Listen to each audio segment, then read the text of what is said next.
Halo semuanya, kali ini kita akan membahas tentang perkembangan teori atom bersama saya, Niwayan Krisnadewi.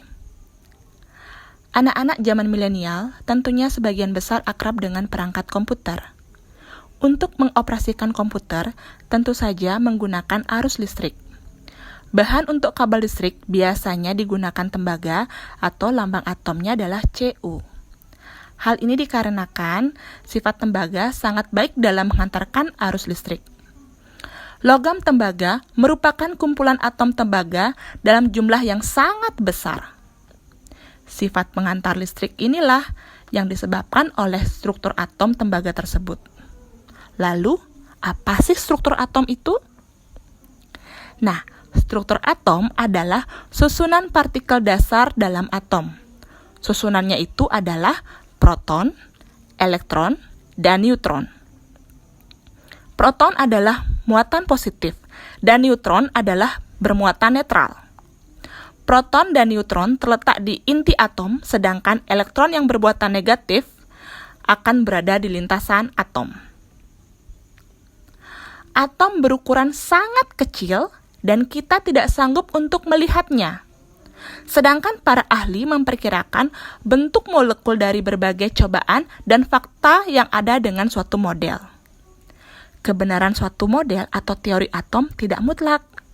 Dalam perkembangannya, model atau teori atom terus mengalami perbaikan dan penyempurnaan. Maka dari itu, sebelum mempelajari tentang struktur atom lebih mendalam, mari kita belajar teori atom dulu. Perkembangan teori atom. Yang pertama ada teori Dalton. Dalton ini mengibaratkan atom merupakan bola seperti bola pejal, di mana Dalton mengasumsikan bahwa atom merupakan bagian terkecil suatu materi yang tidak dapat dibagi-bagi. Atom-atom unsur sama dalam segala hal, tetapi berbeda dengan atom-atom unsur lain. Atom tidak dapat diciptakan dan dimusnahkan. Pada reaksi kimia, terjadi penggabungan dan pemisahan atom. Senyawa adalah hasil reaksi atom-atom penyusunnya. Nah, itu merupakan teori dari Dalton. Nah, seiring berkembangnya waktu, maka ada teori Thomson. Nah, Thomson ini mengibaratkan atom seperti roti kismis. Kalian tahu roti kismis? Roti kismis itu adalah ada roti dan ada taburan kismisnya. Rotinya itu diibaratkan dengan muatan positif, sedangkan kismisnya adalah muatannya negatif. Nah, Thomson selalu mengibaratkan itu. Jadi model kismis bread istilahnya ya, atau kismis. Bisa juga kalian ibaratkan seperti jambu biji, di mana daging jambu bijinya itu adalah bermuatan positif dan biji-biji jambunya itu muatannya negatif. Yang ketiga ada teori Rutherford. Nah, teori Rutherford ini adalah penjelasannya atom terdiri atas inti yang menjadi pusat massa atom dan muatan positifnya, sedangkan elektron berputar di sekelilingnya.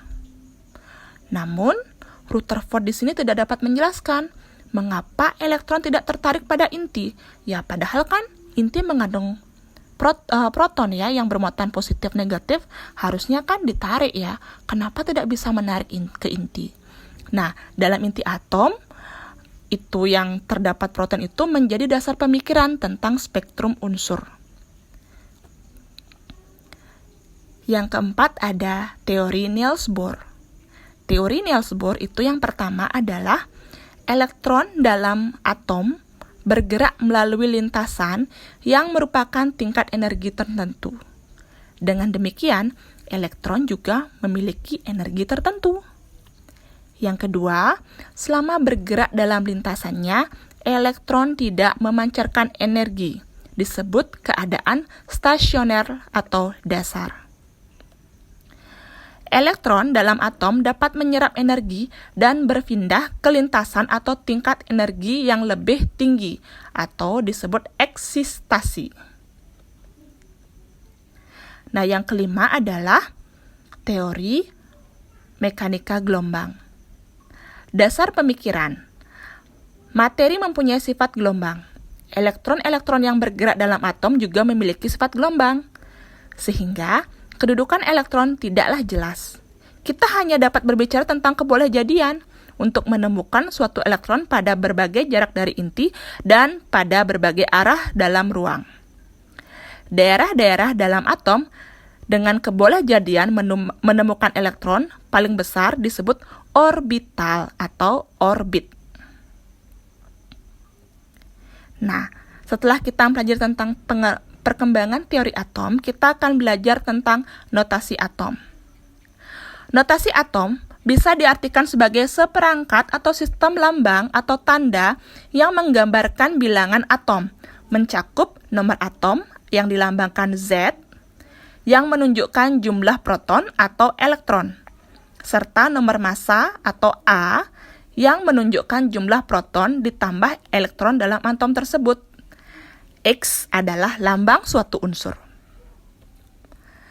Misalnya, atom karbon mempunyai notasi atom seperti ini. Artinya, karbon mempunyai lambang unsur C, memiliki nomor massa atau massa atom 12, dan nomor atom 6. Jika kita mencari jumlah proton, maka proton sama dengan nomor atom sama dengan 6. Jika kita mencari jumlah elektron pada atom yang netral, maka jumlah elektron tentu akan sama dengan jumlah proton. Mengingat, karena netral, otomatis muatan positif dan negatif itu pasti sama. Jika kita mencari jumlah neutron, maka kita bisa menggunakan rumus massa atom dikurang proton. Nah, massa atom di karbon adalah 12. Dan proton adalah 6. Maka 12 kurang 6 sama dengan 6. Itulah sedikit tidaknya penjelasan mengenai perkembangan teori atom beserta notasi atom. Jika ada salah, mohon dimaafkan. Dan saya akhiri. Selamat belajar.